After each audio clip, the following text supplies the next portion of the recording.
Assalamualaikum warahmatullahi wabarakatuh. Bertemu lagi di Amus Channel.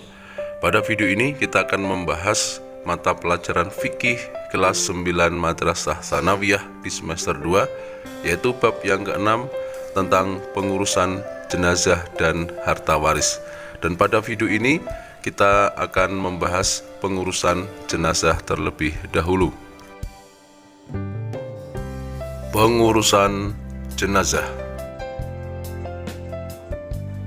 Sebelum kita membahas lebih lanjut tentang kewajiban terhadap jenazah muslim, maka kita harus memperhatikan hal-hal yang berkaitan dengan perlakuan terhadap orang yang baru meninggal dunia.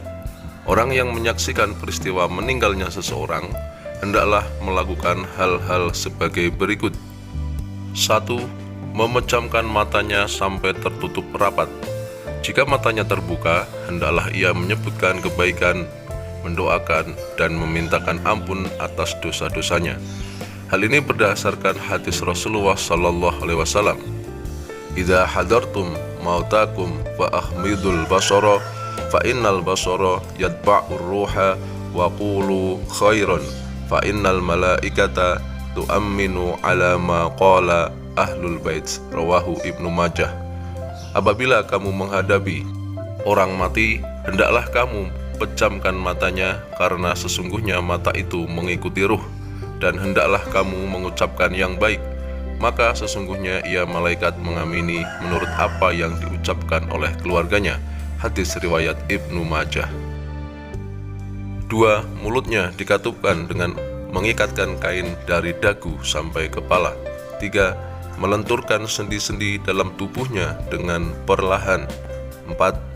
Tangannya disedekapkan di atas dada dan kaki diluruskan. 5. Tinggikan lantai jenazah dari lantai biasa dan dihadapkan ke kiblat. 6. Menutup seluruh badannya dengan kain sebagai penghormatan kepadanya dan supaya tidak terbuka auratnya. 7. Keluarga jenazah hendaklah dengan segera membayar hutang-hutangnya jika ia memiliki hutang.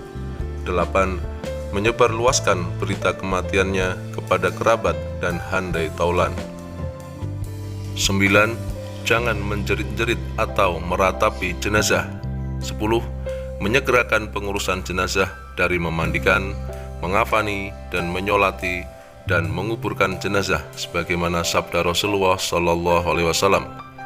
Asri'u bil janazati fa in taku sholihatan fa khairun tuqaddimunaha ilaihi wa intaku siwa dzalika fasyarun tad'unahu an riqabikum.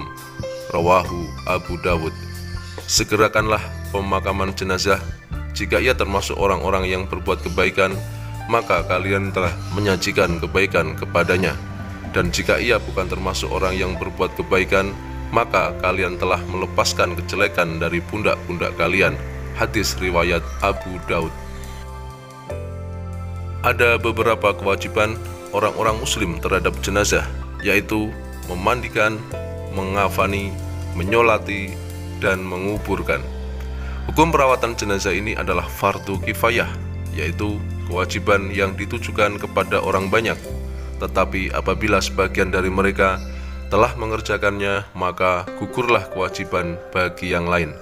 Berikut ini adalah penjelasan terkait dengan perawatan jenazah. 1. Memandikan jenazah. Memandikan jenazah adalah membersihkan dan menyucikan tubuh mayat dari segala kotoran dan najis yang melekat di badannya. Jika jenazah itu laki-laki, maka yang memandikannya harus orang laki-laki, kecuali istri dan mahramnya. Demikian juga jika jenazah itu wanita, maka yang memandikannya harus wanita, kecuali suami dan mahramnya. Jika suami dan mahramnya semuanya ada, maka suami lebih berhak memandikan istrinya. Demikian juga istri dan mahramnya. Jika semuanya ada, maka istri lebih berhak memandikan suaminya. Adapun syarat-syarat jenazah yang akan dimandikan sebagai berikut. 1. Jenazah itu orang muslim atau muslimah. 2. Anggota badannya masih utuh atau sebagian. 3.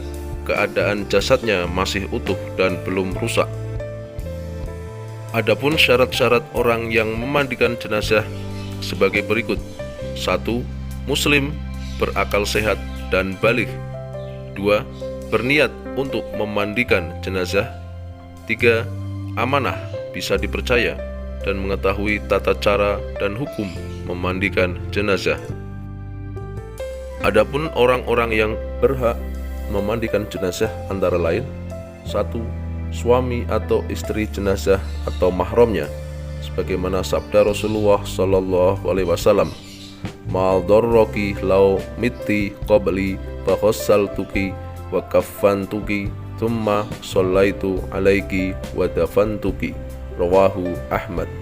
Tentu tidak ada yang membuatmu gundah, sebab jika kamu wafat sebelumku, akulah yang memandikanmu, mengafanimu, menyolatkanmu, dan menguburkanmu. Hadis riwayat Ahmad. 2.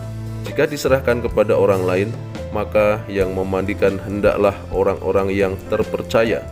Jika jenazah perempuan, maka yang memandikan perempuan, dan jika jenazahnya laki-laki, maka yang memandikan adalah laki-laki. 3. Jika jenazah perempuan dan hanya ada laki-laki yang hidup dan tidak ada suaminya atau sebaliknya, maka jenazah tidak perlu dimandikan, tapi cukup ditayamumkan oleh salah seorang dengan memakai sarung tangan. 4. Jika yang meninggal anak kecil, maka boleh dimandikan oleh laki-laki atau perempuan, karena ia boleh disentuh dan dipandang, baik anak kecil laki-laki maupun perempuan. Adapun langkah-langkah dalam memandikan jenazah adalah sebagai berikut. 1. Menyediakan air yang suci dan mensucikan secukupnya dan mempersiapkan perlengkapan mandi seperti handuk, sabun, wangi-wangian, kapur barus, sarung tangan, dan peralatan lainnya. 2. Ruangan untuk memandikan jenazah adalah ruangan yang terlindung dari pandangan orang banyak, dan yang berada pada ruangan itu hanyalah orang yang akan memandikan dan sanak famili yang termasuk mahram. 3. Jenazah dibaringkan di tempat yang agak tinggi dan bersih, diselimuti dengan kain agar tidak terbuka atau terlihat auratnya. 4. Letakkan jenazah membujur dengan kepala ke arah utara dan kaki ke arah selatan jika memungkinkan. Jika tidak bisa, maka sesuaikan dengan kondisi ruangan. 5. Setelah semuanya tersedia, jenazah diletakkan di tempat yang tertutup dan tinggi seperti dipan atau balai-balai. Cukup orang yang memandikan dan orang yang membantunya saja yang berada di tempat tersebut. 6. Jenazah diberikan pakaian basahan seperti sarung atau kain agar tetap tertutup auratnya dan mudah untuk memandikannya. 7. Memasang kain sarung tangan bagi yang memandikan. Kemudian memulai membersihkan tubuh jenazah dari semua kotoran dan najis yang mungkin ada dan melekat pada anggota badan jenazah, termasuk kotoran yang ada pada kuku, tangan, dan kaki. Untuk mengeluarkan kotoran dari rongga tubuhnya dapat dilakukan dengan cara menekan-nekan perutnya secara perlahan. 8. Disiram dengan air dingin. Jika dianggap perlu, boleh memakai air hangat untuk memudahkan dan mempercepat menghilangkan kotoran yang masih melekat pada badan mayit. 9. Selama membersihkan badannya, sebaiknya air terus dialirkan mulai dari bagian kepala ke bagian kaki. 10. Cara menyiramnya dimulai dari lambung sebelah kanan, kemudian lambung sebelah kiri, terus ke punggung sampai ke ujung dua kaki. 11. Setelah disiram merata ke seluruh badan, kemudian memakai sabun mandi, digosok dengan pelan dan hati-hati, kemudian disiram lagi dengan air yang suci sampai bersih. 12. Rambut, kepala, dan sela-sela jari tangan dan kaki harus dibersihkan sampai benar-benar merata dan bersih. 13. Meratakan air ke seluruh badan mayit, sedikitnya 3 kali atau 5 kali, atau kalau perlu lebih dari 5 kali. 14. Siraman terakhir dengan air bersih yang telah dicampuri oleh wangi-wangian, misalnya kapur barus dan sebagainya. 15. Setelah semua badannya dianggap bersih, yang terakhir adalah jenazah diwudukan dengan memenuhi rukun-rukun dan sunnah-sunnah wudhu. Niatnya sebagai berikut: nawaitu an waddi'a hadal mayyiti fardol lillahi ta'ala. 16. Sesuatu yang tercabut atau lepas di waktu memandikan, seperti rambut dan sebagainya, hendaklah disimpan dan diletakkan di dalam kafan bersama dengan jenazah itu.